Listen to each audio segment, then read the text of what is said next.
Alipur jail মিউজিয়ামে ঘুরতে গিয়ে আমি দেখলাম সেই ফাঁসির মঞ্চ, যেখানে অনেক অনেক কয়েদিদের ফাঁসিতে ঝালানো হয়েছিল। তারপর আমরা দেখলাম নেতাজি সুভাষচন্দ্র বসুকে যে সেলে আটকে রাখা হয়েছিল সেই সেলটা। এছাড়া দীনেশ গুপ্তকেও যে সেলে আটকে রাখা হয়েছিল সেটাও কিন্তু আমরা দেখলাম। সত্যি ভিডিওটা খুব ইন্টারেস্টিং হবে, আপনারা শেষ পর্যন্ত দেখবেন। এখনও পেজটাকে না ফলো করে রাখলে ফলো করতে ভুলবেন না, শেয়ারও করে দেবেন। আলিপুর জেল মিউজিয়ামে ঢুকেই আমরা কিন্তু প্রথমে যাব এই যে উপরে আছে ফাঁসির মঞ্চ। এই ফাঁসির মঞ্চে কিন্তু আমরা প্রথম যাব, আর এপাশে গিয়ে বাম সাইডেই ফাঁসির মঞ্চ। আমরা ফাঁসির মঞ্চে প্রবেশ করে গেছি। সামনেই কিন্তু আছে সেই ফাঁসির মঞ্চ, আপনাদের দেখাবো। আপনারা দেখতে পাচ্ছেন এই সেই ফাঁসির মঞ্চ। অনেক কিন্তু বীররা শহীদ হয়েছিল এই ফাঁসির মঞ্চে। এইখানেই কিন্তু বহু প্রাণ চলে গিয়েছে। আচ্ছা, ফাঁসির মঞ্চ থেকে আপনাদের এই কক্ষটাকে দেখাই। এই কক্ষটায় কিন্তু বহু আসামিকে রাখা হয়েছিল, আর সেই আসামিদের এখানে যখন ফাঁসি দেওয়া হতো, সেই ফাঁসিটা যাতে পরিষ্কারভাবে তারা দেখতে পায় যে কিভাবে তারা মরছে বা কিভাবে তাদের মারা হচ্ছে, সেই যে ঘটনাটা যাতে এখান থেকে দেখতে পায়, সেই জন্যে কিন্তু এই জানলাগুলো থেকে তাদের জোরপূর্বক দেখানো হতো সেই কয়েদিদের, যাতে তারা এই ফাঁসি দেখে ভয় পেয়ে গিয়ে তারা তাদের যে কথাবার্তা বা গোপন কথাবার্তা সেগুলোকে কনফেস করতে পারে তাদের সামনে। এই কক্ষটাকে আপনারা ভালোভাবে দেখে নিন, যে কক্ষগুলো থেকে কিন্তু জোরপূর্বক কয়েদিদের এই ফাঁসি দেখানো হতো। এই যে ফাঁসির মঞ্চটি দেখতে পাচ্ছেন, এর নিচে যে দেখতে পাচ্ছেন কাঁচ দেওয়া একটা রাস্তা আছে। এই রাস্তা দিয়েই কিন্তু ফাঁসি দেওয়ার পর যখন কয়েদিরা মরে যেত, তাদের কিন্তু ওই রাস্তা দিয়েই নিয়ে যাওয়া হতো। এবং কোথায় নিয়ে যাওয়া হতো দেখুন, আমি দেখাই আপনাদের।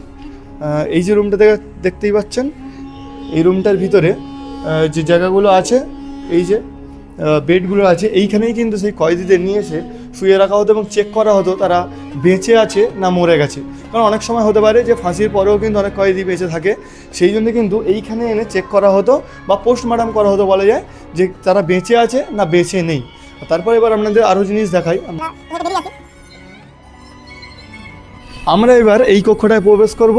এখানে কিন্তু অনেক বীর বিপ্লবী বা অনেক কিন্তু নামি দামি লোকরা এই জেলে ছিলেন। আমরা দেখাবো যে জেলের কক্ষগুলো কেমন হয়। প্রথমে আমি কিন্তু যাব এই যে সাইডের কক্ষটায়, আর প্রথমেই দেখাবো যে এই যে জেলের একজন রক্ষী দাঁড়া করানো আছে দেখতে পাচ্ছেন, যে কিন্তু চাবু হাতে নিয়ে দাঁড়িয়ে আছে। সেই জন্য বুঝতেই পাচ্ছেন কীভাবে নির্মমভাবে অত্যাচার করা হতো কয়েদিদের। আর কয়েদিদের তারপর দেখাবো এই যে একটা যেখানে কিন্তু ফাঁসি দেওয়া হতো। দেখতে পাচ্ছেন একটা ফাঁসির দড়ি কিন্তু করা আছে এখানে, যেখানে ফাঁসি দেওয়া হতো। সত্যি একটা গা ছমছমে ব্যাপার কিন্তু এই রুমগুলোয় আসলে আপনারা ফিল করবেন।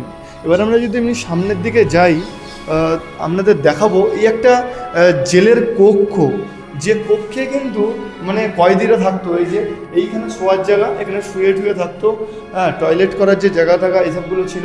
আর এইটুকুনির মধ্যেই কিন্তু একটা কয়েদিকে থাকতে হতো, বা এখনও হয়তো থাকতে হয়। আমরা কিন্তু এই কক্ষটা দেখার পরে আমরা একটু এই সাইডের দিকে চলে আসব। এই সেই দীনেশ, বিনয় বাদল দীনেশের কথা আমরা শুনেছি। এই সেই দীনেশ গুপ্ত, তাকে কিন্তু এই যে কারাগার, এই কারাগারে রাখা হয়েছিল।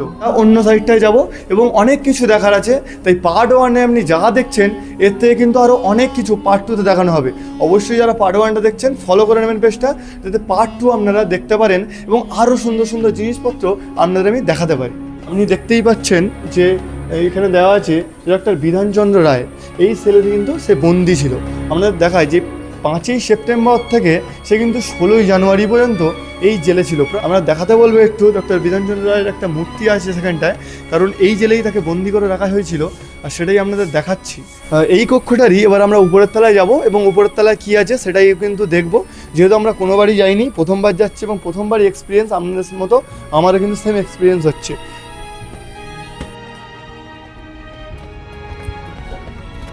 উপরের তলায় আমরা চলে আসতেই আমরা কিন্তু দেখতে পাবো যে সেকেন্ড সেল, সেটাই কিন্তু নেতাজি সেল নামে পরিচিত।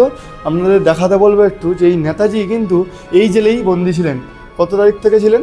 23শে জানুয়ারি 1930 থেকে 23শে সেপ্টেম্বর 1930 পর্যন্ত কিন্তু এই কারাগারেই কিন্তু ছিলেন তিনি। আর সেই জন্য এই কারাগারটাকে এরকমভাবে সুরক্ষিত করে রাখা হয়েছে এবং এর ভিতরে কিন্তু প্রবেশ করা নিষেধ এবং কোনো মূর্তিতে হাত দেওয়াও পর্যন্ত নিষেধ। এবার আপনাদের একটু সামনে যাব, সামনে গিয়ে দেখাবো আরও একজন বীর বিপ্লবী। দেখছেন দেশবন্ধু চিত্তরঞ্জন দাস, নিশ্চয়ই আপনারা নাম শুনেছেন।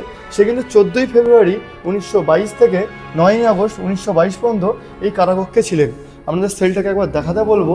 এই সেলে কিন্তু দেশবন্ধু চিত্তরঞ্জনে কোনো মূর্তি বা কোনো রকম কিছু নেই, তবুও একটা ছবি আছে যেটা আমরা দেখলে বুঝতে পারবেন।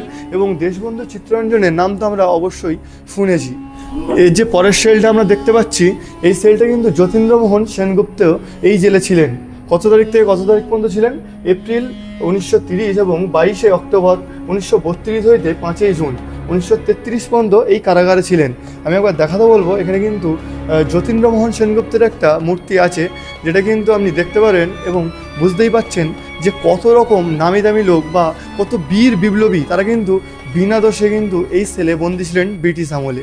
আলিপুর জেল মিউজিয়ামের প্রথম পার্ট আমরা এখানেই শেষ করলাম। যদি ভিডিওটা ভালো লাগে অবশ্যই ফলো করে নিতে হবে, তার কারণ আমরা সেকেন্ড পার্টে এর থেকে আরও ইন্টারেস্টিং জিনিস আপনাদের দেখাবো। ফলো করে নিন এবং ভিডিওটা শেয়ার করতে ভুলবেন না। ধন্যবাদ।